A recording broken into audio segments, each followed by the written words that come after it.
Kawan ini saya coba ijtihad, saya coba terjemahkan dari istilah yang sebenarnya dalam bahasa Arab itu disebut dengan istilah al-ithar. A'udzu billahi minasy syaithanir rajim.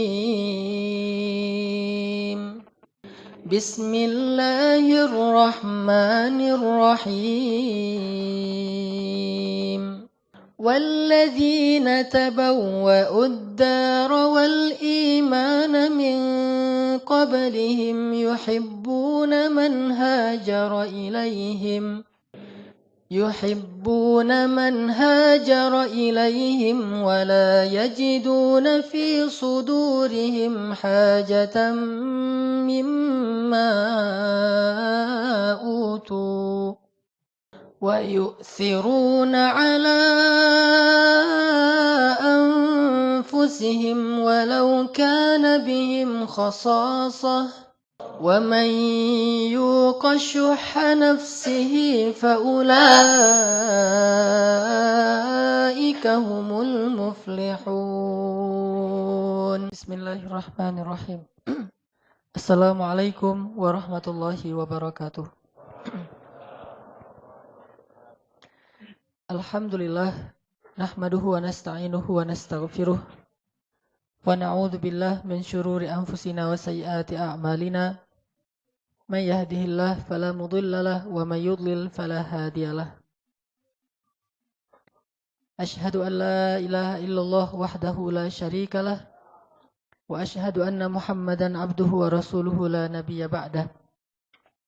Allahumma shalli wa sallim wa barik ala sayyidina wa habibina wa maulana Muhammadin wa ala alihi wa ashabihi ajma'in.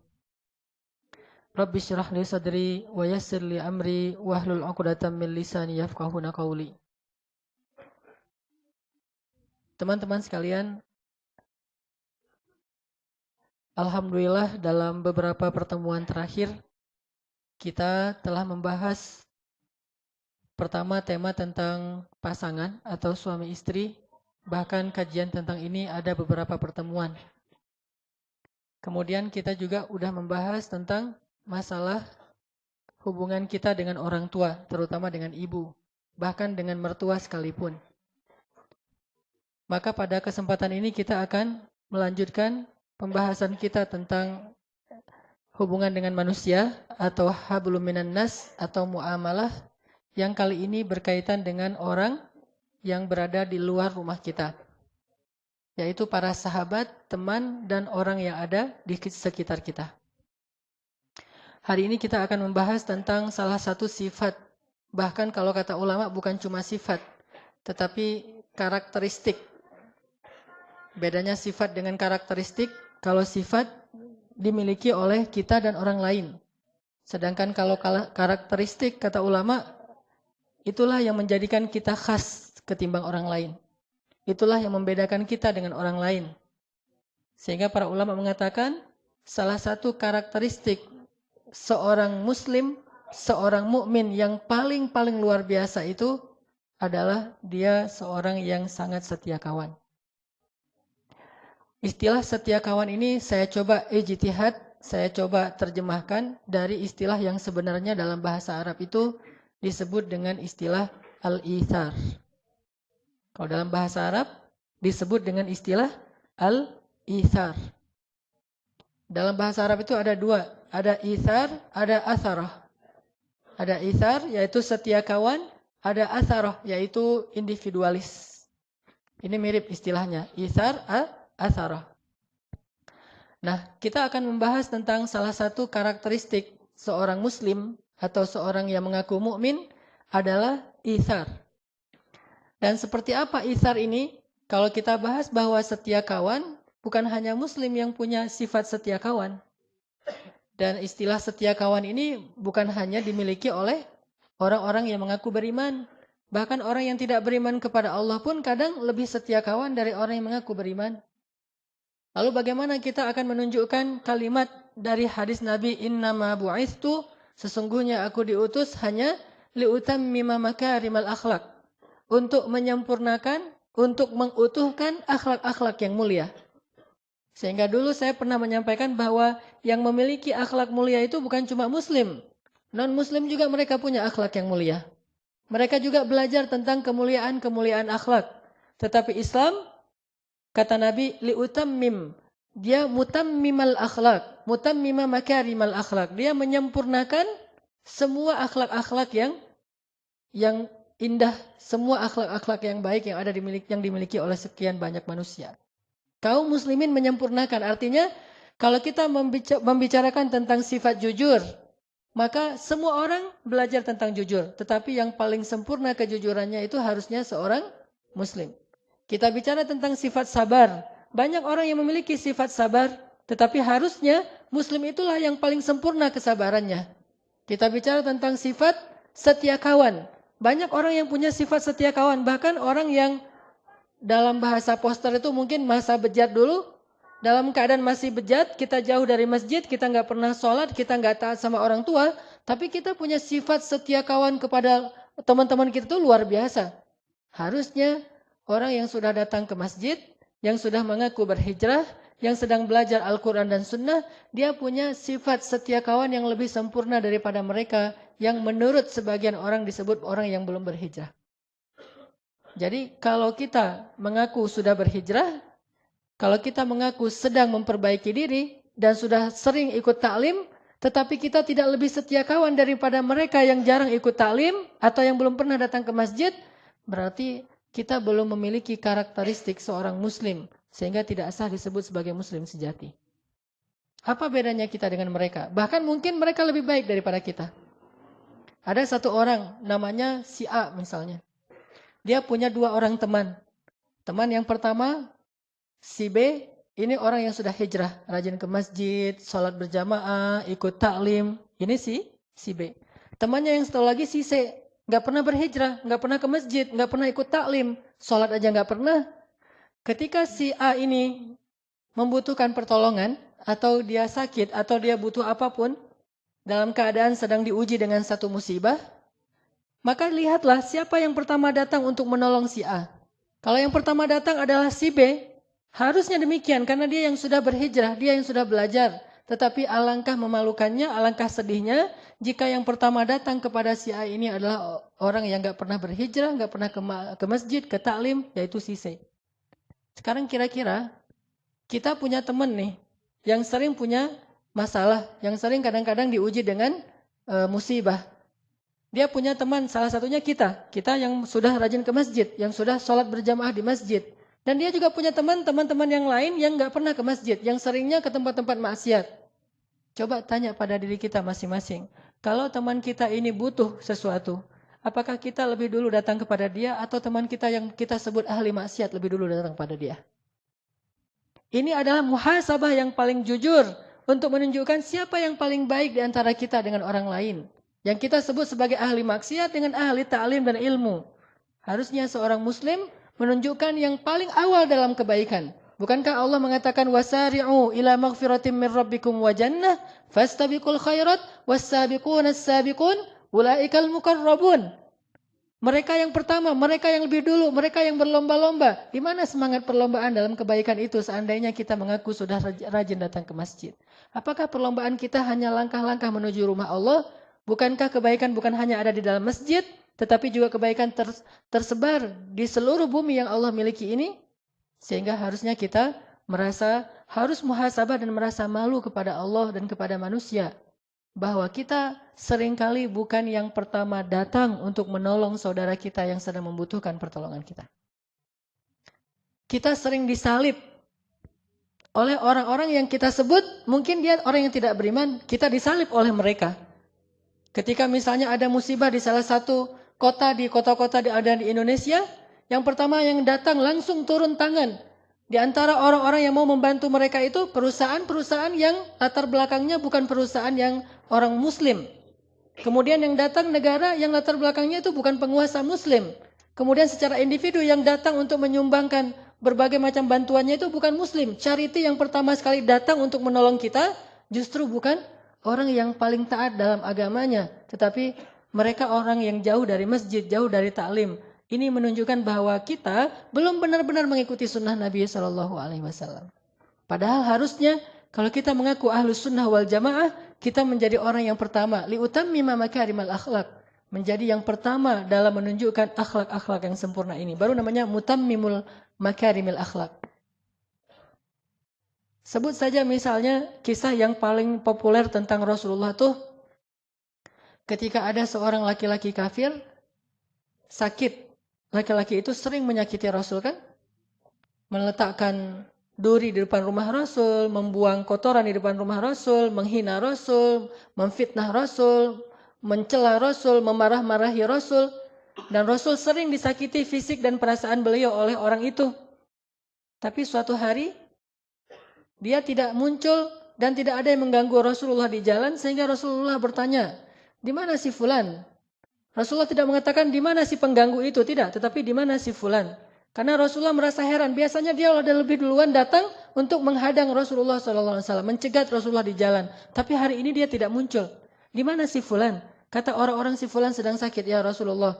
Di mana rumahnya? Ditanya rumahnya, lalu Rasulullah langsung balik arah. Bukannya datang ke Ka'bah untuk berdakwah, bukannya datang ke rumah sahabat untuk ta'lim, tetapi langsung balik arah menuju rumah orang yang paling jahat kepada beliau, yang sedang sakit.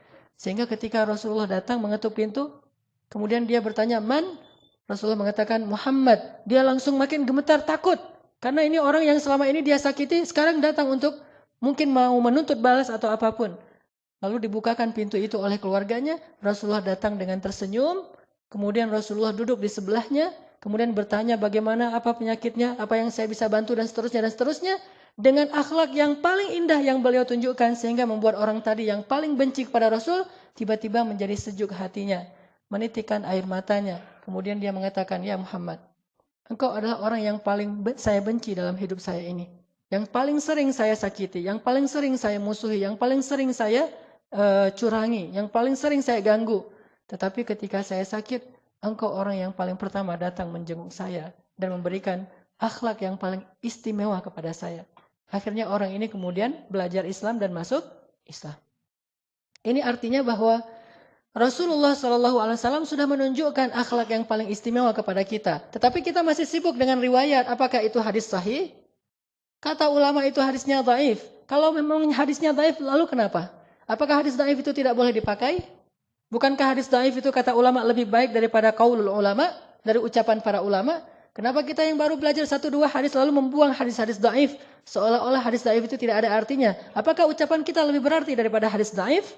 Seandainya ada orang yang meminta nasihat kepada kita, maka sesungguhnya menasihati orang itu dengan hadis dhaif lebih baik daripada menasihatinya dengan ucapan dari pikiran kita sendiri.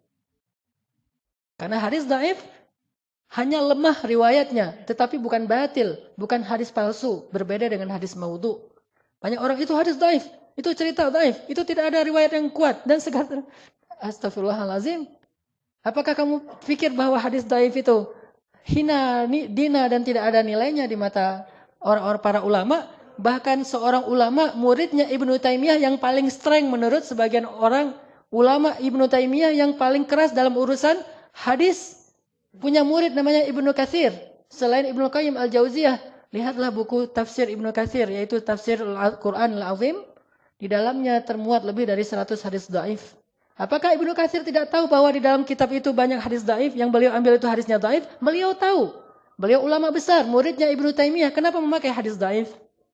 Karena beliau tahu bahwa hadis dhaif itu tidak perlu dibuang, tetapi dia tetap dipakai sebagai motivasi, fadilah, penyemangat, selama hadis dhaif ini tidak bertentangan dengan hadis sahih. Kalau hadis dhaif bertentangan dengan hadis sahih, maka hadis dhaif ditinggalkan. Tetapi kalau hadis dhaif ini malah menguatkan, memperjelas makna dari hadis sahih, maka hadis dhaif tetap dipakai oleh para ulama. Banyak termasuk Imam Al-Ghazali dalam kitab beliau tentang Ihya Ulumuddin, banyak sekali hadis dhaif. Termasuk juga ulama India yang dari Jam'atut Tabligh, Fadailul A'mal. Orang membuang buku itu, tidak usah baca buku itu karena hadisnya banyak yang dhaif. Memangnya beliau tidak tahu hadisnya dhaif? Beliau tahu, beliau ulama hadis, dan dari India itu banyak sekali ulama-ulama hadis yang luar biasa. Intinya bahwa kisah ini adalah sebuah inspirasi yang luar biasa tentang akhlak Rasulullah SAW. Jauh sebelum kita mengkritisi tentang ilmiahnya, maka kita telah bisa mengambil manfaat dan hikmah yang luar biasa dari kisah ini. Di mana kita dibandingkan Rasulullah SAW dalam urusan itsar, setia kawan. Maka teman-teman sekalian, malam ini kita akan belajar menjadi orang yang lebih setia kawan. Karena kalau saya pribadi merasa sangat malu ketika saya mengaku muslim, saya pakai aksesoris yang menunjukkan keislaman saya, apalagi kalau saya membanggakan keislaman saya. Jangankan membanggakan, hanya pakai aksesoris keislaman. Apa aksesoris keislaman? Misalnya diantaranya saya pakai baju koko, saya datang ke masjid, saya sholat, atau mungkin pakaiannya sampai ke jubah, sorban, peci, segala macam. Atau yang bahkan bukan hanya aksesoris keislaman, kebanggaan terhadap Islam. Saya memakai baju dengan tulisan bahwa saya bangga sebagai seorang muslim, saya ini seorang muslim, so what gitu dan seterusnya kan ya. Kan bangga sekali ini dengan keislaman kita dan itu baik. Tetapi di situ ada beban yang luar biasa. Bebannya adalah apakah kita yang mengaku sebagai muslim, bahkan membanggakan keislaman kita, sudah menjadi orang yang paling layak disebut sebagai akhlak terindah di antara manusia? Atau jangan-jangan kita yang mengaku sebagai muslim justru orang ngelihatnya dengan sebelah mata, karena yang mengaku dan membanggakan keislaman itu justru yang paling tidak baik akhlaknya. Ini bagi saya muhasabah dan akan menjadi rasa malu yang luar biasa, sehingga mencoba untuk selalu belajar. Ada orang di belakang mobilnya ditulis La ilaha illallah. Mobil yang di belakang, di kaca belakang sudah ditulis La ilaha illallah, nggak boleh ngebut loh ya. Karena itu bebannya berat. Kalau dia ngebut nggak ada La ilaha illallah, dia tidak membawa kalimat thayyibah dalam akhlak yang khabithah. Tetapi ketika di mobil dia tulis La ilaha illallah, dia tulis misalnya muslim atau apa, dia tulis bahasa-bahasa kebanggaan Islamnya, ini hal yang positif, tidak masalah dengan itu. Kita ingin syiar, tapi syiar itu ada konsekuensinya. Jangan hanya syiar dalam bentuk teks. Tetapi ada tanggung jawab yang lebih besar daripada teks itu sendiri, yaitu tanggung jawab akhlak. Karena orang tidak lihat sholat kita. Dan mereka juga tidak akan merasa kagum dengan sholat kita. Mereka akan lihat dan kagum, takjub, dan menjadi respect kepada kita karena akhlak kita. Sehingga yang membawa La ilaha illallah ketika ada masalah di jalan, dia harus jauh lebih baik akhlaknya daripada mereka yang di belakang ditulis mungkin kalimat-kalimat, misalnya FBI, mungkin dia ada kalimat tentang benderanya Amerika, ada benderanya Jepang, orang bangga dengan bendera yang lain, atau minimal bendera Indonesia, kita pakai benderanya Palestina, benderanya Arab Saudi, La ilaha illallah. Ini berat membawa kalimat itu. Makanya kenapa di belakang mobil saya tidak ada La ilaha illallah? Karena saya masih suka ngebut di jalan. Alasan. Setidaknya orang tahu, suatu saat saya pernah gini. Ini saya waktu itu pakai sorban. Pakai sorban mau ngajar pakai jubah. Karena lagi-lagi alasannya buru-buru gitu. Ngebut kan. Karena macet, jalannya tuh udah stuck banget. Akhirnya saya ngambil jalur yang arah berlawanan. Dan dipancing sama angkot sebetulnya. Saya ngikutin angkot aja. Jalur yang berlawanan. Pas ngikutin angkot, angkotnya langsung bisa masuk. Saya ketinggalan di belakang. Dan kemudian di depan udah ada mobil yang berlawanan masuk. Dan mobilnya kebetulan mobil mewah. Lalu setelah itu saya buka kaca tuh mau minta maaf kepada dia. Dia juga buka kaca, langsung dia teriak di wajah saya dengan kalimat dari kebun. Dan waktu itu mungkin karena dia lihat dari depan ini orang pakai sorban, pakai jubah, tapi kok ngambil jalur orang. Di situ saya merasa sangat malu, bukan marah kepada dia, justru saya menganggap bahwa dia pantas mengatakan itu kepada saya. Harusnya saya membawa aksesoris Islam, pakai sorban, pakai jubah. Belum lagi nanti kalau ada yang kenal itu Ustadz Hanan dan seterusnya. Berarti saya harus lebih baik akhlaknya daripada mereka. Yang saya maksud dengan akhlak ini bukan urusan pribadi, tetapi bagaimana sikap kita kepada orang lain. Itu terbawa. Apalagi kita, misalnya teman-teman udah pada tahu nih, teman-teman komunitasnya kita di sini, ada yang komunitasnya atlet mungkin para atlet sepak bola, ada komunitasnya yang lain, anak motor, anak musik, anak segala macam kan di sini nih. Teman-teman kita di komunitas tahu kalau kita itu udah hijrah, kalau kita itu udah rajin ke masjid, bahkan bukan hanya tahu dari orang lain, kita sendiri yang kadang-kadang ngomong, saya ngaji di Al-Latif, saya sekarang lagi coba belajar agama dan seterusnya. Disitulah kita sebetulnya sedang diperhatikan oleh mereka. Kalau mereka memperhatikan kita, jangan buru-buru menjudge mereka bahwa mereka itu sedang curiga sama kita, menjelek-jelekan kita. Enggak. Mereka sedang memperhatikan, apakah yang sudah mengaku hijrah ini lebih baik akhlaknya atau tidak. Kalau lebih baik, maka saya akan ikut dia. Kalau yang sudah hijrah ini, yang sudah belajar agama ini lebih mengalah, lebih sabar, lebih mudah memaafkan, lebih lebar senyumnya daripada yang lain, maka saya akan ikut dia. Tetapi kalau yang sudah mengaku berhijrah ini, kemudian yang dulunya suka tersenyum, sekarang mulai manyun, saya tidak akan ikut dia. Kalau yang dulunya dia orangnya asik, sekarang mulai jaim, saya tidak akan ikut dia. Kalau dulunya orangnya sangat toleran, sekarang orangnya sangat strike gitu, saya tidak akan ikut dia. Ternyata akhlak kita itulah yang akan menarik mereka untuk ikut sama-sama menikmati hidangan Allah di dalam masjid.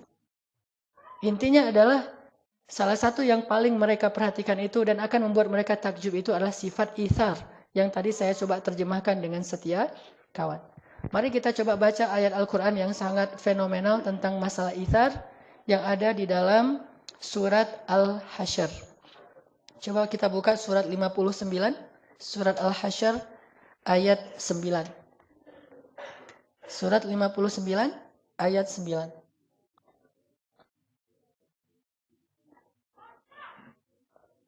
Surat Al-Hasyr, surat 59, ayat 9.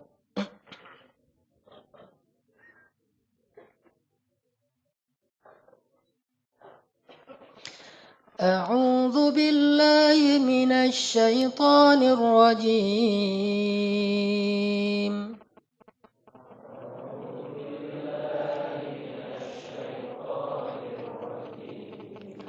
Bismillahirrahmanirrahim.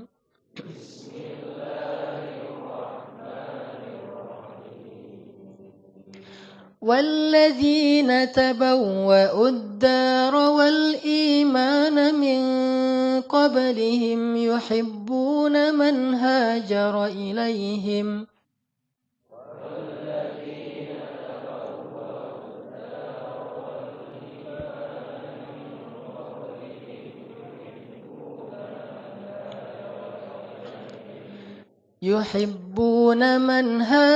إليهم ولا يجدون في صدورهم حاجة مما أوتوا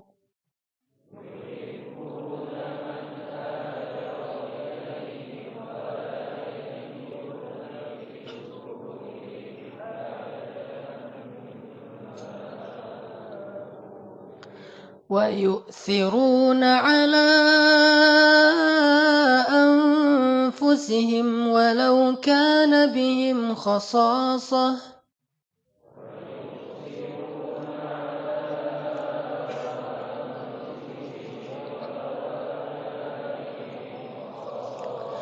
ومن يوق شح نفسه فأولئك هم المفلحون.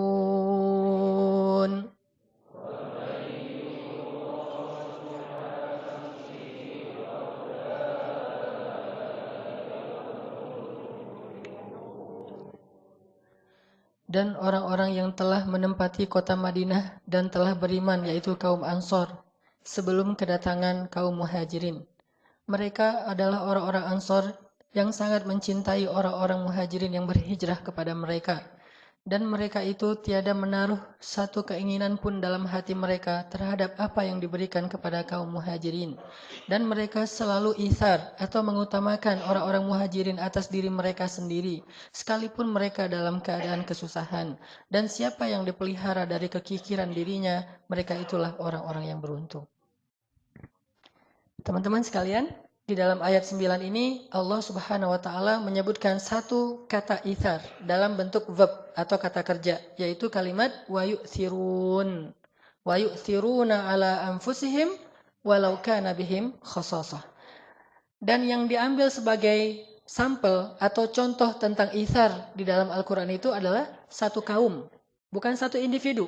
Ini menunjukkan bahwa sifat ithar ini dimiliki oleh orang banyak yang luar biasa, yang mereka disebut oleh Allah dengan istilah kaum Ansor, yang terdiri dari suku Aus dan suku Khazraj. Orang-orang Ansor, orang-orang Madinah. Ternyata orang-orang Madinah ini adalah orang-orang yang ahlul ithar. Orang yang sangat luar biasa dalam berithar, dalam setia kawan itu luar biasa orang Ansor. Sangat terlihat nanti kisah-kisah itharnya orang Ansor itu, gimana mereka bisa setia kawan, bagaimana mereka bisa lebih mengutamakan orang Muhajirin daripada diri mereka, sampai ke tingkat yang kita tidak bisa mengerti, sampai ke tingkat yang tidak bisa dipercaya oleh akal kita. Begitu luar biasanya sifat setia kawannya kaum Ansor. Di antara contoh setia kawannya kaum Ansor misalnya, Ketika kaum muhajirin datang ke Madinah, kemudian mereka membutuhkan tanah, membutuhkan rumah, membutuhkan modal untuk kerja, membutuhkan keluarga, maka kaum Ansor membagikan setengah dari rumah mereka untuk muhajirin. Memberikan setengah dari tanah mereka untuk muhajirin. Bahkan ada di antara mereka yang menyerahkan seluruh hartanya untuk kaum muhajirin dan mereka kemudian tinggal bersama keluarga mereka yang lain. Jadi kalau ada adik kakak berlima nih, maka salah satu di antara yang orang 5 ini menyerahkan seluruh hartanya, kemudian dia numpang tinggal bersama keluarganya yang lain. Saking ithar, saking setia kawannya kepada kaum muhajirin. Ini yang dilakukan oleh orang Ansar. Sehingga ketika Rasulullah dan sahabat muhajirin datang ke Madinah, mereka tidak kelaparan. Mereka tidak kedinginan. Mereka tidak kepanasan. Mereka semuanya mendapatkan tempat seperti yang mereka dapatkan di kampung halaman mereka. Karena ithar dari kaum Ansar. Siapa di antara kita yang bisa seperti ini? Datang orang yang kita tidak kenal sama sekali. Kalau ithar kepada para sahabat, setia kawan dengan teman-teman itu, ini kita mungkin bisa. Bahkan ada di antara kita yang mungkin punya pengalaman di masa-masa lalu, saat kita punya komunitas motor mungkin, atau komunitas hobi yang lain, ketika ada teman kita yang misalnya anak Vespa nih, ada temannya jalan dari Bandung ke Pangandaran, sampai di daerah Pangandaran atau katakanlah misalnya Garut aja atau Tasik gitu, Vespanya mogok. Kemudian dia telepon tengah malam, jam 1 malam dia telepon temannya di Bandung. Bro, Vespa saya mogok gitu. Dan saya sekarang, kamu lagi di mana? Lagi di Tasik, ini mau ke Pangandaran. Mogok udah berapa kali dibenerin, nggak bisa hidup, nggak bisa nyala. Saya sendiri sekarang di jalan. Oh ya udah, lo tunggu ya di situ ya, bentar lagi gue datang gitu. Akhirnya dia dari Bandung jauh-jauh naik Vespa juga ke Pangandaran. Untung nggak mogok lagi di daerah Ranca Ekek gitu. Jauh-jauh datang ke Pangandaran, ditelepon oleh temannya dalam waktu hitungan menit, dia langsung siap-siap, langsung berangkat ke Pangandaran. Dia nggak pernah berpikir, yang efektif mah bukan saya yang datang, saya cari bantuan aja, saya telepon 911 atau apalah istilahnya. Jangan saya yang datang, kan cari efektivitasnya. Bagi mereka bukan efektivitas, tetapi bagaimana menunjukkan setia kawannya. Mungkin kalau mau efektif, dia akan telepon saudaranya yang ada di Tasik, tolong bantu teman saya. Itu aja udah setia kawan.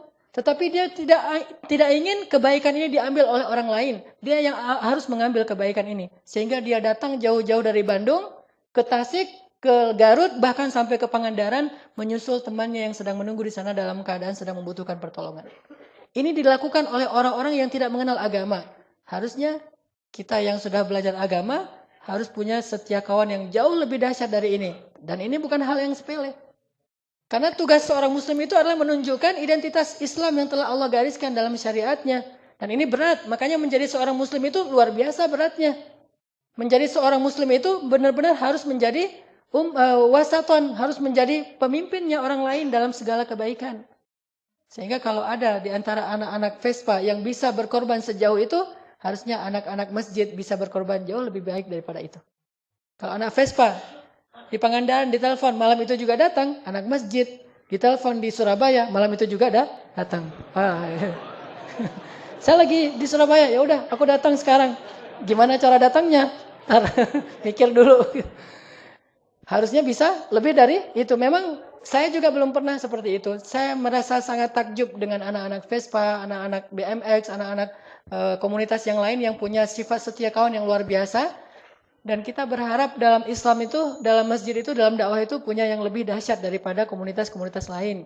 Karena kita mengaku sebagai kuntum khaira ummatin ukhrijat linnas. Kalian kelompok terbaik di antara manusia. Terus tunjukkan mana yang terbaik. Apakah terbaik itu hanya label?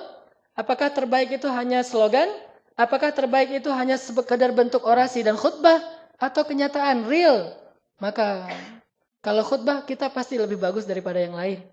Kalau label, kita punya banyak label-label yang keren. Tetapi realnya, kita harus banyak muhasabah. Saya bukan katakan tidak ada, tetapi kita harus banyak muhasabah. Jangan-jangan kita belum menunjukkan apapun. Apa yang kita tunjukkan dalam bentuk label, tetapi tidak ada dalam realitasnya. Orang Ansor, pernah ada kasus begini. Sejak kaum muhajirin datang ke Ansor, orang Ansor itu berbagi. Berbagi setengah dari harta mereka, sepertiga dari harta mereka, 2/3 dari harta mereka. Bahkan ada yang seluruh dari harta mereka diberikan. Maaf, sampai ada di antara mereka yang mengatakan, maaf saya punya Anak, silakan kalau kamu mau menikahi anak saya, kamu butuh keluarga, kamu jadi menantu saya. Kamu nggak perlu mahar. Maharnya adalah kamu muslim. Maka saya akan memodalkan semuanya. Dinikahkan putrinya dengan orang muhajirin. Ada yang bahkan istrinya mengatakan kepada suaminya, suamiku, kalau memang kamu ridho, maka ceraikan saya sehingga saya bisa menjadi istrinya si fulan itu muhajirin membutuhkan istri. Sampai kayak gitu. Dan ini adalah inisiatif perempuan Ansor. Saking luar biasanya pengorbanan kaum Ansor ini lebih dari apapun. Kalau bahasa sekarang mah ada 2 orang yang jatuh cinta ke satu cewek. Nah, yang satu udah ke masjid, yang satu belum ke masjid. Maka yang udah ke masjid ini harus ngalah nih. Kenapa isar? Terus perempuannya di mana? Nah, perempuan misalnya dia agak galau nih memilih yang udah ke masjid, keren sih, hafal Quran, udah mulai menghafal Quran, udah mulai tahsinnya udah bagus, udah di mana-mana ngaji gitu kan ya. Terus yang belum ke masjid, keren juga, cuma dia belum dekat dengan Al-Quran, belum ikut taklim, belum sholat di masjid dan seterusnya. Galau memilihnya nih. Akhirnya supaya si perempuannya nggak galau, maka tunjukkanlah sifat ithar. Datanglah ke teman kita, bro. Boleh bicara heart to heart nggak? Ada apa bro gitu? Itu tentang si cewek itu tuh namanya misalnya apa namanya yang keren? Namanya Wulan gitu. Si Dewi lah, Dewi. Tentang si Dewi misalnya. Lo suka sama dia gitu. Lo nggak usah ngomong gitu dah, baper banget sih jadi orang gitu-gitu deh gitu. Nggak enak kalau udah terlalu main emosional. Kita jujur aja kalau misalnya lo suka sama dia, gue juga suka. Terus gitu. Maksud gue kalau misalnya lo suka sama dia, ya udah kamu aja yang maju. Saya mah apa tuh gitu. Kamu aja yang maju gitu. Kok kamu bisa gitu? Kamu nggak serius ya sama dia? Serius banget. Terus kenapa kamu bisa ngerelain? Isar bro, isar gitu kan ya. Habis ikut talim, harusnya gitu tuh. Orang Ansor bukan cuma orang yang pacar doang yang dikasih, sampai istri pun, dan istrinya juga rela banget atas nama bukan cinta lagi bagi mereka yang terpenting. Yang terpenting adalah isar. Sampai kayak gitu, coba bayangkan. Walaupun ini kasusnya cuma ada satu ya, jangan bilang semua orang Ansor kayak gitu, enggak juga. Cuma ada satu kasusnya, dan itu agak-agak unik menurut saya dan nggak harus jadi teladan juga sih. Saya nggak rela kalau kalau saya mah nggak rela. Kalau istri saya ngomong kayak gitu, bunuh diri gitu. Dia bilang, manggilnya misalnya kalau saya manggilnya nggak usah disebut lah, pokoknya gitu manggilnya gitu. Manggil gitu. Kamu cinta sama aku? Cinta banget dong gitu kan. Gimana? Aku nggak bisa hidup tanpa kamu. Pokoknya lebay-lebay gitu. Terus dia bilang, tapi kalau ada ayat tuh, lan tanalul birra hatta tunfiqu mimma tuhibbun. Kamu tidak akan sampai mendapatkan kebaikan terbaik sampai kamu menginfakkan yang paling kamu cintai. Hah?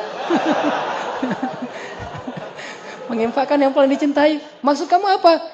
Ceraikan aku biar aku menikah dengan dia. Wah! Langsung rame itu kan ya, selingkuh lah, segala macam lah tuduhan-tuduhannya. Tapi orang Ansor ada yang pernah kayak gitu, bayangin. Ini menunjukkan bahwa isar mereka itu udah luar biasa. Sampai saya bilang, nggak bisa dipercaya dengan logika kita, tapi mereka bisa melakukannya. Terus kalau di Madinah itu lagi musim panen, kan orang muhajirin itu nggak bagus dalam bertani ya. Mereka tuh kan rata-rata bakatnya tuh pedagang. Sedangkan orang Ansor bakatnya berkebun, bertani, mereka orang-orang yang bagus dalam megang tanaman. Nah, ketika musim panen korma, orang muhajirin nggak pernah kerja. Orang muhajirin nggak pernah bantu-bantu di ladang-ladang korma. Mereka mah berdagang aja dan berdagangnya juga nggak untung-untung amat karena modalnya kecil. Paling-paling yang untung besar tuh cuma beberapa orang lah. Abdurrahman bin Auf, Utsman bin Affan, dan beberapa orang sahabat. Ketika orang-orang Ansor panen, mereka kumpulkan kurma-kurma yang sangat banyak itu di ladang-ladang mereka. Mereka berkumpul, kemudian mereka memanggil, ya Rasulullah, datanglah ke ladang-ladang kami. Datanglah Rasulullah. Ya Rasulullah. Kata Rasulullah, kenapa kalian belum membagi hasil panen ini? Kata orang-orang Ansor, ya Rasulullah, kami tidak mau membagikan hasil panen ini di antara kami saja. Tetapi kami ingin juga berbagi dengan kaum muhajirin. Ajaklah kaum muhajirin bersama kami ya Rasulullah. Kami ingin berbagi dengan mereka.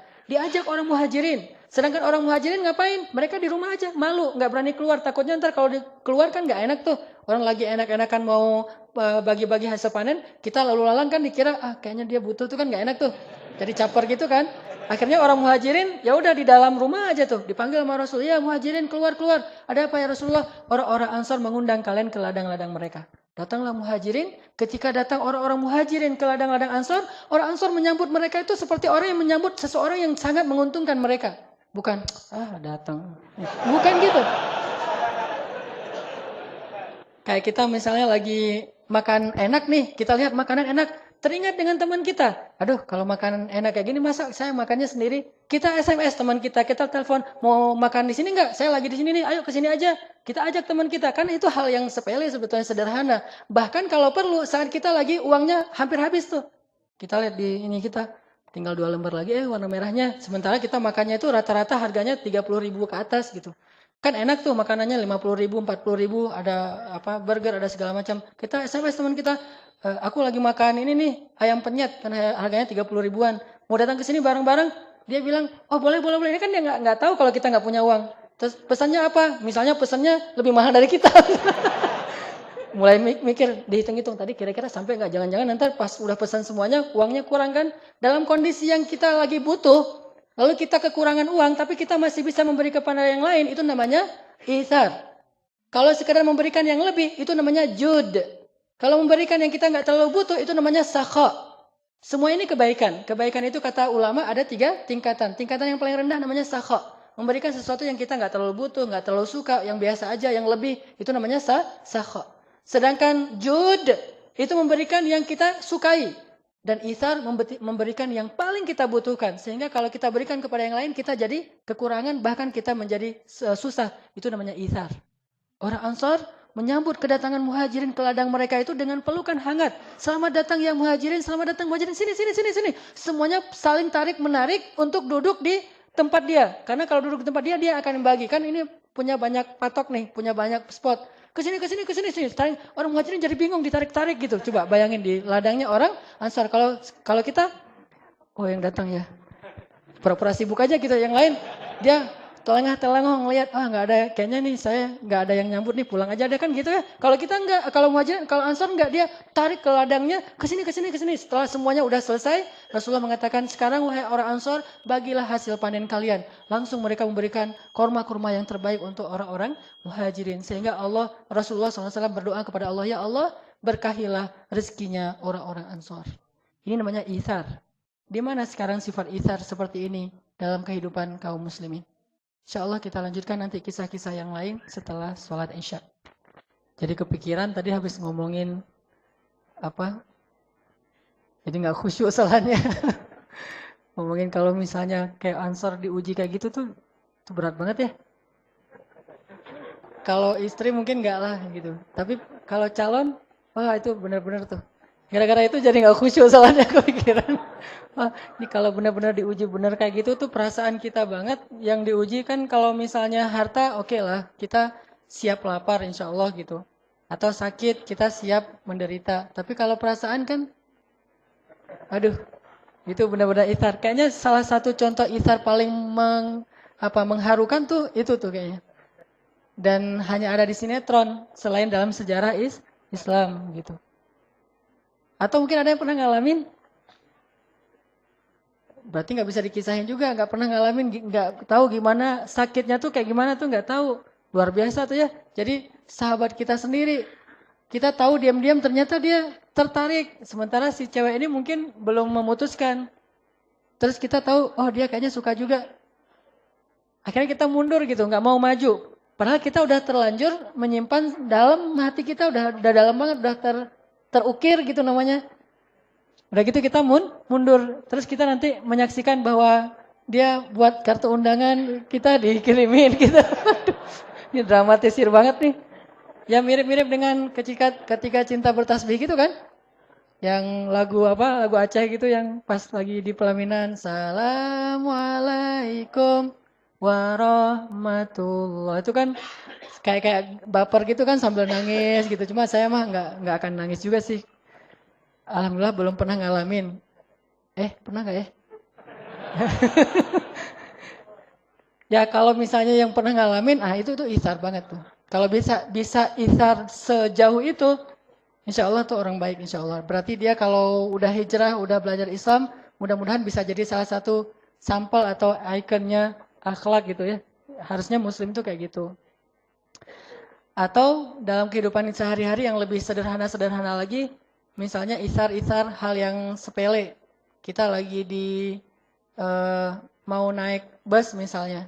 Kita udah beli seat atau kursinya tuh yang dekat jendela.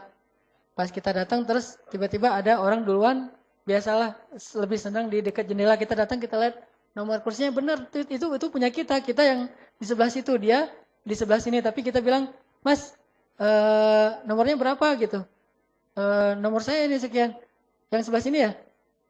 Oh iya, yang sebelah sini. Udah, tapi nggak apa-apa, udah duduk aja di situ. Nah, itu kan isar hal sepele. Walaupun akhirnya nanti kita nggak bisa tidur mungkin karena terbiasa dekat jendela. Atau kalau yang lebih ini lagi, pas saya di pesawat tuh bawa jamaah umroh, karena pembimbing kan harus isar.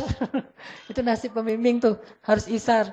Pas bawa jamaah umroh, di pesawat itu seatnya itu diacak. Jadi ada yang sekeluarga tapi satu di depan, satu di belakang, dan seterusnya. Pas kita udah masuk ke dalam pesawat, saya nggak bisa duduk dulu. Saya duduknya paling belakang dulu. Tunggu sampai jamaah senyaman mungkin memilih kursi yang mereka dekat dengan pasangannya, dengan keluarganya.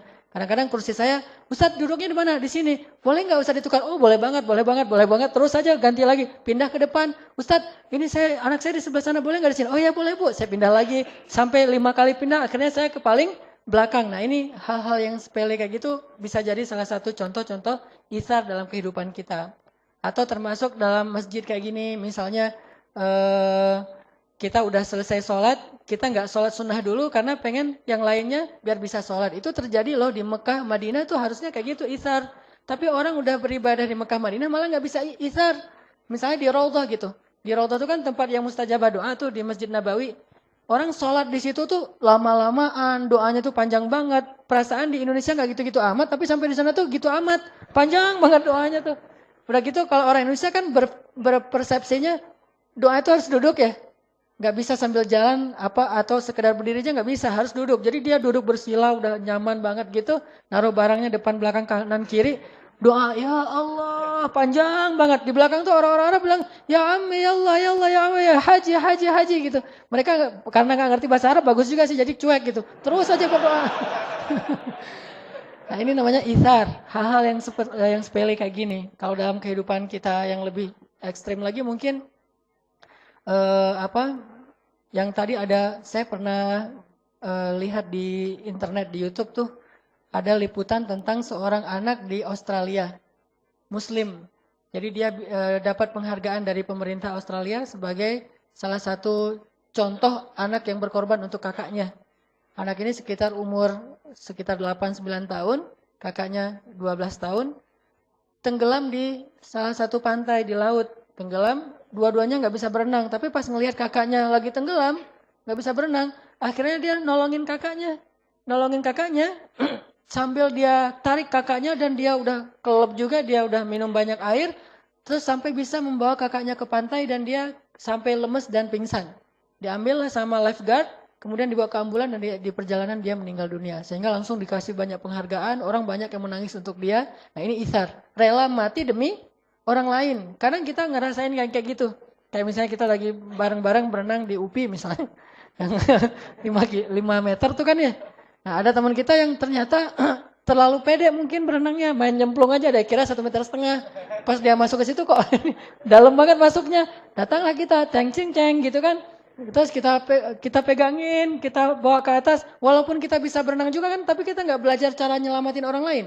Berenang sendiri sih mungkin bisa, tapi nyelamatin orang ditekan-tekan sama dia, udah aja kita mungkin minum banyak air sampai kita akhirnya kenyang gitu dan pingsan karena kenyang. Nah ini ithar. Tapi nggak tahu nih, ada nggak orang yang mau melakukan sejauh ini? Kalau ada yang bisa melakukan sejauh itu minimal untuk keluarganya, itu berarti menunjukkan bahwa dia udah punya semangat ithar yang luar biasa. Intinya, ithar memberikan sesuatu yang paling kita butuhkan, walaupun sedikit. Sampai Nabi bilang apa tentang ithar? Rubba dirhamin sabaqa alfa dirham. Bisa jadi 1 dirham itu lebih Allah sukai daripada 1000 dirham, kata Nabi. Kenapa bisa jadi 1 dirham lebih Allah sukai daripada 1000 dirham? Karena 1000 dirham ini diberikan oleh orang kaya. Sedangkan 1 dirham ini diberikan oleh orang yang sangat-sangat membutuhkan 1 dirhamnya. Jadi bisa jadi 1 dirham ini nilainya lebih besar di mata Allah daripada 1000 dirham. Apa bedanya? Bukan angkanya, tapi ithar dan jud. Kalau 1000 dirham itu jud. Memberikan sesuatu yang dia juga sebetulnya punya lebih gitu. Tapi kalau ithar, memberikan satu-satunya yang dia punya dan kalau dia berikan ke orang lain dia akan susah. Itulah ithar. Sehingga ada kisah seorang ulama di zaman tabi'in. Beliau miskin, fakir malah. Ulama-ulama dulu kan terbiasa hidup dalam keadaan miskin. Sehingga keluarganya juga udah ridho dengan keadaan kayak gitu, sibuk dengan ilmu. Nah, beberapa hari keluarganya nggak makan. Dan beliau juga nggak tahu harus bekerja apa. Sementara beliau mengajarkan ilmu kepada orang lain, nggak pernah dibayar. Ini ujian juga buat saya. Saya dulu pernah ngalamin ya, masa-masa ketika awal-awal saya mengajar itu, bayarannya kecil banget. Dan saya tidak mempermasalahkan itu, sampai akhirnya Allah menguji keikhlasan saya. Saya dibayar seadanya, seikhlasnya, dan saya datang hujan-hujan segala macam, penghasilan sebulan itu kurang dari kebutuhan. Sampai akhirnya Allah menguji suatu hari, anak saya sakit keras. Anak yang kedua, Maryam, sakit keras, harus dibawa ke rumah sakit, panas tinggi, luar biasa, udah 2 hari nggak turun-turun, dibeliin obat nggak turun juga. Sehingga akhirnya saya bawalah ke rumah sakit, salah satu rumah sakit di Bandung, rumah sakit swasta waktu itu. Saya bawa ke rumah sakit, mereka langsung minta deposit. Depositnya untuk 10 hari. 1 hari 1 juta, berarti 10 juta. Saya nggak punya tabungan sama sekali. Akhirnya udah masuk, anak saya udah diperiksa, katanya ini parah banget, harus segera diopname dan minta depositnya. Saya tarik lagi keluar dari rumah sakit itu. Saya pergi ke rumah sakit negeri. Ke rumah sakit negeri, salah satu rumah sakit negeri di Bandung. Akhirnya juga gitu. Diminta deposit, kemudian mau di-scan gitu, mau di-ransen. Cuma minta uang dulu dan saya nggak punya. Akhirnya keluar lagi dari rumah sakit, saya bawa pulang ke rumah itu. Dalam keadaan saya waktu itu menangis karena sedih nggak bisa membawa anak saya berobat dan nggak punya uang. Di situ mulai diuji tuh, diuji banget. Muncullah pikiran-pikiran yang nggak tahu nih negatif atau wajar. Saya selama ini ngajar ikhlas-ikhlas, tapi giliran saya butuh nggak ada yang bisa nolong. Kan teruji tuh. Nah disitulah akhirnya mulai diuji antara pilihan. Kalau gitu memilih nggak nih mana yang mahal infaknya, mana yang kecil, atau yang kayak gini dikasih istilahnya mungkin ada angkanya segala macam. Saat itulah ujian paling berat. Dan para sahabat atau cerita ulama tadi pernah seperti yang saya alamin. Anaknya sakit, keluarganya nggak makan sekian hari. Akhirnya dia cari pekerjaan. Ketika dia udah bekerja di pasar itu mengangkut jadi kuli pasar gitu. Dia dapat untuk bisa beli roti cuma satu roti doang tuh. Saking murahnya dibayar. Dan itu pun pasarnya, pasar yang jauh yang nggak ada yang kenal dengan dia. Soalnya kalau di pasar ini orang kenal nanti disedekahin, nggak enak. Dia pergi ke pasar yang jauh. Bekerja dapat beli satu roti. Pas dia pulang dari perjalanan dari pasar ke rumahnya, dia udah bahagia nih anak saya bentar lagi bisa makan, keluarga bisa makan, saya bisa makan. Tiba-tiba di tengah jalan, dia bertemu dengan seorang ibu dengan 3 orang putrinya. Semuanya dalam keadaan kelaparan. Kata ibu ini, Pak, boleh saya minta tolong? Saya belum makan, udah berapa hari, anak-anak saya juga kasihan belum pada makan. Ini mulai ujian nih dalam hati si laki-laki ini, ulama ini. Kemudian akhirnya setelah dia timbang-timbang, dia kasihlah setengah dari rotinya kepada ibu tadi dan setengah lagi dibawa pulang. Ketika dibawa pulang, anak-anaknya semuanya, namanya setengah roti untuk anak-anaknya yang banyak, habis semuanya dan dia nggak makan. Habis kerja jadi kuli pasar, nggak makan, setengah dikasih jatahnya untuk orang lain, setengah lagi untuk keluarga. Setelah itu tiba-tiba datanglah seseorang ke rumahnya mengetuk pintu. Assalamualaikum, waalaikumsalam. Ya fulan, ada seseorang yang ingin bertemu dengan engkau. Siapa? Saya adalah teman ayahmu, almarhum ayahmu. Namanya ada apa dengan ayah saya? Enggak, saya dulu pernah meminjam uang dari ayahmu sekian dinar. Dan alhamdulillah sekarang saya sudah bisa mengembalikan dan ini plus juga bagian dari ucapan terima kasih saya dan dia mendapatkan sekitar 100 dinar. 1 dinar sekarang harganya sekitar 2,5 juta. 250 juta ithar. Orang yang rela memberikan yang paling dia butuhkan dalam keadaan sangat lapar. Dan bayangkan itu jangan sekarang. Sekarang mungkin kita nggak terlalu lapar nih. Coba bayangin pas lapar-laparnya, nggak punya apa-apa, terus teman kita datang minta pinjam uang, kita kasih. Itu benar-benar ujian ithar. Dan seorang muslim harusnya mampu melakukan hal yang seperti itu. Yu'thiruna ala anfusihim Walau kana bihim khasasah, dikasih ke orang lain walaupun dia butuh banget. Atau ada mungkin kisah yang agak-agak yang tadi yang agak-agak ngebaper tuh. Kita mau nikah, udah ada modalnya nih. Tiba-tiba ada teman kita butuh modal juga untuk usaha atau mungkin sakit atau keluarga kita yang butuh. Terus kita mikir kan, ini saya nabung sekian tahun biar bisa nikah. Sekarang pas saya udah dapat calonnya dan saya udah punya modal untuk mahar dan acaranya, tiba-tiba ada keluarga yang sakit dan dia butuh pertolongan saya. Kalau saya kasih ke dia, berarti saya ditunda pernikahannya. Kalau saya nikah, berarti saya harus menolak dia dengan walaupun rasa berat hati. Ini ada satu kalimat yang menurut saya, kalimat yang tertuang begitu aja ketika saya membayangkan. Apa kalimatnya? Menangis setelah berkorban itu jauh lebih mengharukan daripada menangis karena penyesalan. Menangis setelah berkorban jauh lebih mengharukan daripada menangisi kesalahan. Jadi kalau kita bisa berkorban kemudian kita menangis karenanya, terharu gitu, maka itu jauh lebih mengharukan daripada menangis karena kesalahan yang kita buat. Jadi usahakan jangan buat kesalahan, lebih baik kita berkorban untuk orang lain daripada kita berbuat kesalahan. Sehingga nanti kalau kita menangisi kesalahan kita yang sekarang, itu nggak keren. Lebih keren kita menangisi pengorbanan kita walaupun kita nggak dapat untung. Namanya juga pengorbanan. Itu menurut saya lebih mengharukan. Kita melihat anak-anak kita tertawa, tersenyum bahagia, tanpa mereka tahu bahwa sebetulnya kita dalam keadaan sedang irit nih. Tapi kita kasih kepada mereka apa yang mereka butuhkan. Itu bisa mengharukan banget menangisnya. Kepada pasangan kita, kepada teman kita.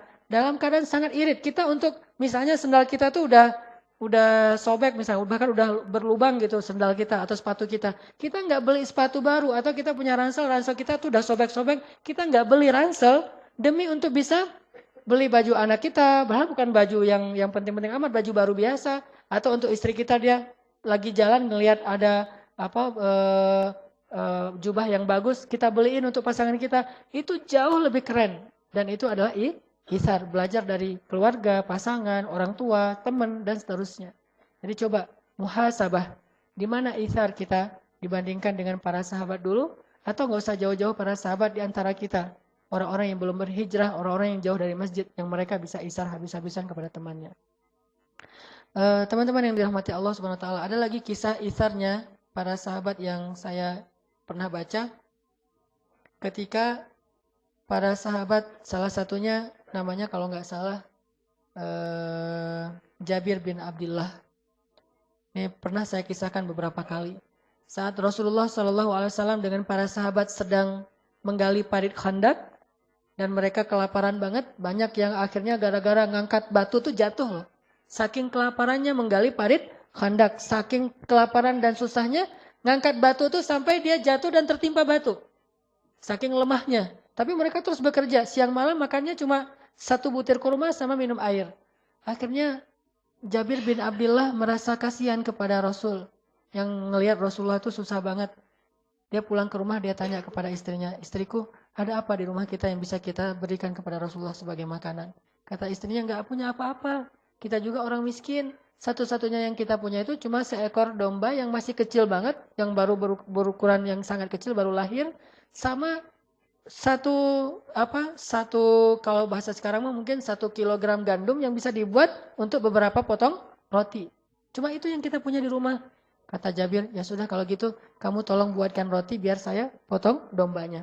Disiapkanlah daging domba, kecil banget dombanya, mungkin hampir seukuran ayam gitu, hampir seukuran kucing, kecil gitu. Domba yang baru lahir. Cuma satu-satunya yang dimiliki segitu tuh. Kalau dalam bahasa Arab kan itu ada istilahnya tuh, domba yang sangat kecil, ya agak gede dari kucing sedikit gitu. Nah dipotongin, kasihan banget sih dombanya. Terus buatin roti, udah selesai masak gitu, hanya untuk bisa makan 3 orang. Pergilah menemui Rasulullah. Kata Jabir, ya Rasulullah, saya sudah mempersiapkan jamuan makan malam. Kalau Rasulullah selesai bekerja nanti, datanglah ke rumah saya untuk makan malam bersama. Saya siapkan jamuannya. Rasulullah bahagia banget kan? Bayangin, yang ngundang itu orang miskin loh. Dan Rasulullah udah curiga, pasti makanannya cuma segitu-gitu aja. Namanya juga Jabir. Siapa yang gak kenal Jabir dengan kemiskinannya? Sehingga kalau yang undang itu Jabir, ya gitu-gitu aja lah makanannya. Rasulullah tahu itu. Tapi Rasulullah saking bahagianya diundang walaupun cuma sederhana makanannya dan tahu cukupnya paling banyak untuk 3 orang. Dan Jabir udah mengatakan cuma untuk 3 orang ya Rasul. Rasulullah langsung berdiri mengatakan, wahai para sahabat, yang jumlahnya berapa? 1000 orang. Wahai para sahabat, Jabir ngundang kita makan di rumahnya. Wallahu Akbar gitu semuanya. Bayangin, jatah makan 3 orang diundang kepada 1000 orang. Rasulullah tuh nekat juga ya. Ya sahabat, dan itu 1000 orang tuh lapar semua loh. Lapar semua, berhari-hari nggak makan. Jabir mengundang kita untuk makan di rumahnya. Semuanya bertakbir Allah Akbar, Masya Allah, Jabir apa? Jabirnya pucat, langsung lari tuh. Lari nemuin istrinya. Wah istriku gawat. Kata istrinya, kenapa? Ternyata yang akan datang itu bukan cuma 3 orang sahabat, tapi ada ratusan bahkan 1000 orang. Kata istrinya dengan tenang, siapa yang mengundang mereka? Engkau atau Rasulullah? Kata Jabir, Rasulullah, aku cuma mengundang Rasulullah sama 2 orang sahabat. Kata istrinya, kalau Rasulullah yang mengundang, biarkan mereka datang. Allah dan Rasul lebih tahu. Datanglah Rasulullah dengan orang-orang yang beringas semua nih yang datang. Rumah Jabir kecil, nggak muat untuk semua orang. Akhirnya makannya di luar rumah. Lihat di sini, kalau kita misalnya dapat undangan yang kayak gini, cuma untuk 1 orang atau mungkin porsinya kecil, tapi kita masih ingat teman kita, bahkan rame lagi yang pastinya kita nggak akan dapat jatah mungkin. Jadi hal yang sedikit dibagi rame, saking setia kawannya. Maka Rasulullah ngajak orang yang 1000 dan beliau tahu kalau mereka udah datang mereka lupa bahwa itu Rasulullah, makan aja semuanya. Sering kayak gitu soalnya. Rasulullah dilupain sehingga Rasulullah diam-diam aja nggak makan, yang lain pada makan. Baru nanti setelah mereka kenyang udah pada sendawa gitu, udah gelegean, kalau kata orang Sunda apa? Terap gitu. Jadi udah gelegean, udah terap, baru mereka tanya, loh Rasulullah kok nggak makan? Rasulullah kan sering digituin. Rasulullah bilang, udah biarin aja. Seolah-olah bahwa Rasulullah itu udah kenyang, bahkan ada yang sampai matiin lampu. Nah Rasulullah tahu kondisinya akan kayak gitu resikonya, tapi Rasul tetap mengundang 1000 orang yang lapar-lapar tuh datang ke rumah Jabir. Jabir dengan wajah agak pucat, nih pasti nggak akan cukup nih. Kalau bahasa saya mah, kalau sekarang mungkin enak kalau kayak gitu, tinggal telepon warung Padang kan, nanti 1000 bungkus gitu. Pas udah datang 1000, utang dulu ya, kan bisa aja gitu kan ya. Ini kan nggak bisa nelpon warung Padang atau apa gitu, udah aja dengan kambing seukuran kucing sama beberapa potong roti. Kata Rasul, tutuplah dengan kain.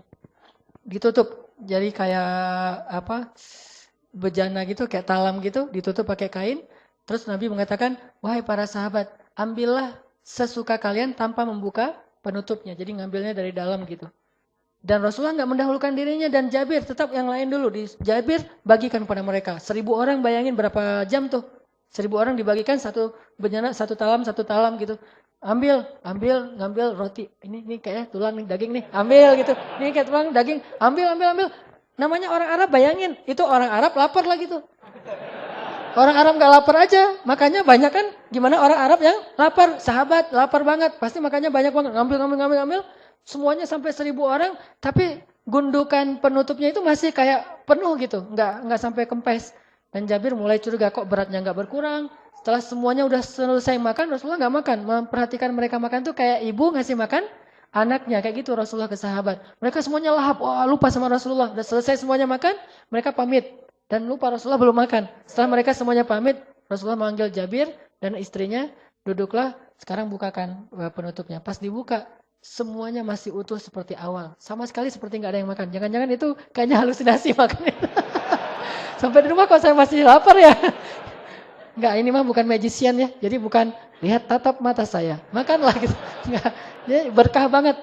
Jadi pelajarannya bahwa ternyata itsar itu memunculkan keberkahan. Dalam itsar itu Allah berikan rezeki yang luar biasa. Sehingga akhirnya Jabir makan dengan luar biasa semangatnya dan akhirnya kenyang semuanya. Bilal juga pernah digituin. Abu Hurairah juga pernah digituin kan. Yang saya cerita Abu Hurairah tidur di mihrab Masjid Nabawi. Tidurnya tuh ngeringkuk kayak tukang beca kedinginan gitu. Tidur di mihrab, ngeringkuk gitu. Bukan tidur sih, sujud. Tapi nggak menghadap ke kiblat, menghadap ke sana tuh. Sujud di mihrab. Datang sahabat dicolek-colek pakai kaki, ditendang-tendang gitu. Ya Abahir, ya Abahir. Nggak bangun aja gitu. Kirain Abahir lagi tidur.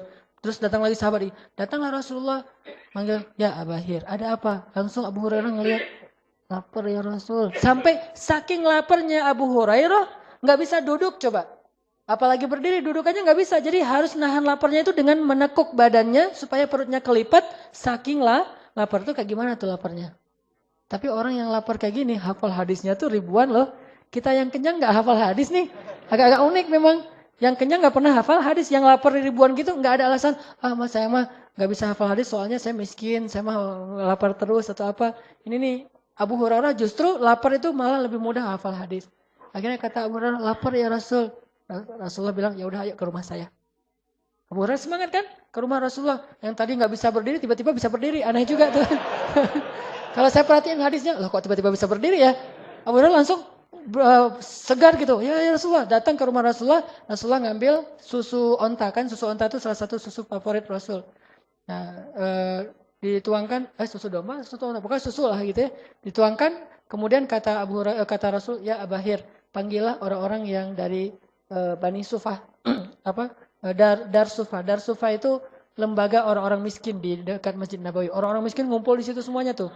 Bilal, Abu Hurairah, Ammar, ya yang miskin-miskin lah. Panggil semua mereka. Abu Hurairah ngelihat bahwa susunya cuma segini doang tuh. Ditutup dengan kayak gelas gitu ditutup. Cuma segini tapi mau dikasih ke puluhan orang. Abu Hurairah tadi lagi lapar banget. Tapi kata Rasul, pergilah untuk memanggil mereka. Tapi namanya ini perintah Rasulullah. Akhirnya Abu Hurairah pergi mencari teman-temannya. Ayo cepetan lah. Makan, minum. Ini mah bahasa saya aja. Abu Hurairah gak bakalan gitu juga. Ya udah dipanggil temannya. Bayangin kalau kita yang disuruh kayak gitu. Kan tadi saya yang lapor Rasul, kenapa manggil mereka? Kan harusnya gitu ya, normalnya gitu. Atau manggil dengan males-malesnya, dengan apa, pasti ntar berkurang. Tapi mereka iman. Dan Rasul sedang mengajarkan itsar kepada Abu Hurairah. Datanglah mereka semuanya. Setelah datang, kemudian akhirnya Rasulullah SAW mengatakan, ya Abahir tuangkan susu ini kepada mereka. Semuanya minum susu, minum. Setelah semuanya selesai, Abu Hurairah duduk aja nungguin mereka. Setelah mereka udah pulang, Abu Hurairah kata Rasul, ya Abahir sekarang kamu minum. Diminum sama Abu Hurairah. Udah ya Rasulullah, minum lagi kata Rasulullah. Minum lagi, udah ya Rasulullah, minum lagi. Udah ya Rasulullah. Sampai Abu Hurairah tuh mau muntah. Saking banyaknya susu gak habis-habis tuh coba. Memang ini mukjizat, tetapi ada pelajaran. Karena gak murni hanya mukjizat saja tanpa ada sunnah yang perlu kita ikuti. Ternyata pelajarannya berkah itu ada di dalam itsar. Jadi ketika kita rela untuk itsar, Allah akan berikan kebaikan dari jalan yang lain. Kayak kita mukhayyam kemarin misalnya. Saya sangat takjub kepada teman-teman Ucing Leweng. Ucing leweng itu bahasa Indonesianya apa? Bukan, serigala. Kan slogannya au kan ya. Ya, teman-teman ucing leweng kan udah pengalaman nih di hutan. Pas kita berangkat ada yang mungkin belum pengalaman, tapi hebat juga tuh ada tenda yang Alfamart, tendanya penuh dengan makanan, ada yang kayak gitu. Ada yang tenda itu benar-benar tendanya Abu Hurairah. Ya itu tenda saya mah Abu Hurairah banget. Karena saya kirain, paling juga ntar ada warung. Karena saya ada warung di bawah, jadi tenda saya Abu Hurairah. Tapi pas lagi lapar ke warung, bukan di tenda. Jadi pas waktu itu saya nggak bawa sleeping bag, nggak bawa apa-apa lah, nggak lengkap gitu. Teman-teman Ucing Leweng itu ngasih Ustaz, ini pakai aja sleeping bag, udah kita sediain. Padahal bisa jadi nih, dia ngasih sleeping bag itu dengan itsar. Dia sendiri nanti tidurnya nggak pakai sleeping bag, tidurnya dekat api unggun atau tidurnya itu kedinginan dan itu luar biasa. Atau yang lebih berat lagi mungkin kalau kemarin tempatnya masih normal lah. Dulu yang mukhayyam pertama tuh yang di yang di Ciwidey gitu. Itu kan hujan deras, becek, genang air, kita dalam rawa-rawa gitu. Semua pakaian kita basah kan. Mau memberikan pakaian kering kita ke teman yang lain sehingga kita tetap pakai pakaian basah, itu itsar. Mau memberikan sleeping bag ke teman kita yang nggak bawa, sementara kita tidur dalam keadaan kehujanan, itu itsar. Disitulah kita belajar menjadi muslim yang bukan hanya slogan, bukan cuma label, tapi muslim yang kenyataan akhlaknya. Dan kita harus bisa. Malulah kita kepada orang yang di luar masjid, yang mereka mungkin bisa lebih itsar daripada kita. Dan insya Allah dalam waktu dekat, bulan Desember ini, kita akan coba belajar juga, walaupun belum ke tingkat itsar, baru jud, kebaikan, yang dulu saya pernah wacanain, akan membangun sebuah pesantren. Dan alhamdulillah videonya udah selesai dibuat, nanti akan dipresentasi. Membangun sebuah pesantren di pelosok Tasik dan perbatasan Garut, daerah Taraju. Pesantren anak-anak yang menghafal Al-Quran, yang mereka tidurnya di lantai, nggak punya bantal, apalagi kasur dan selimut. Dan saya kebayang aja setiap saya hujan deras tuh, saya selalu teringat mereka kayak gimana nih. Di kita aja, di rumah aja, hujan deras ada satu bocor aja, sibuknya minta ampun ya. Kalau itu pasti bocornya banyak banget tuh. Udah gitu anak-anaknya besok harus bangun subuh-subuh, bahkan sebelum subuh untuk tahajud. Kemudian siangnya mereka harus tahfiz Al-Quran. Jadi tetap mereka dalam keadaan susah tapi masih mau menghafal Al-Quran. Mudah-mudahan nanti kita semuanya bisa terlibat walaupun dalam bentuk apapun untuk membangun sebuah pesantren sehingga dakwah kita ini bukan cuma orasi di atas mimbar, tapi saya berharap dakwah kita ini, saya senang sekali kalau ada dakwah yang punya semangat humanis. Karena Rasulullah itu orang yang sangat humanis. Jadi dakwahnya bukan hanya ilmiah, tapi ilmiah yang humanis, sangat sensitif dengan kebutuhan-kebutuhan manusia.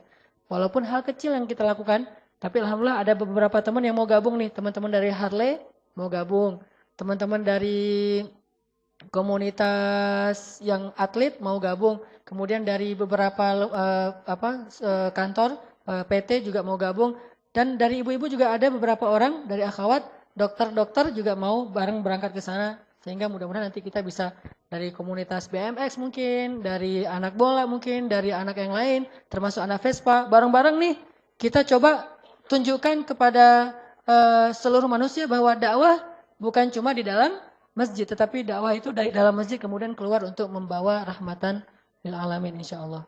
Ini yang akan kita lakukan dalam bulan Desember ini. Mudah-mudahan kita semuanya bisa terlibat walaupun bentuknya bebas apapun, bahkan doa yang paling penting sekali adalah doa sehingga semuanya bisa berjalan lancar. Barakallahu li wa lakum. Marilah kita tutup dengan sama-sama berdoa. Mudah-mudahan Allah Subhanahu wa taala memberikan kepada kita ilmu yang bermanfaat, bukan sekadar ilmu yang kita ingat. Ditambah lagi di sini ada doa khusus yang dimintakan untuk almarhum Bapak Eri Ahradi bin Endang,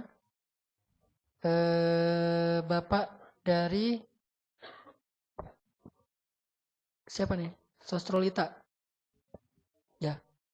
Almarhum Bapak Eri Ahradi bin Endang. Mudah-mudahan Allah Subhanahu wa taala menerima beliau sebagai hambanya, ditempatkan di sisinya yang terbaik, diampunkan dosanya, diangkat derajatnya dan dilapangkan kuburnya. A'udzu billahi minasy syaithanir rajim. Bismillahirrahmanirrahim. Alhamdulillahi rabbil alamin.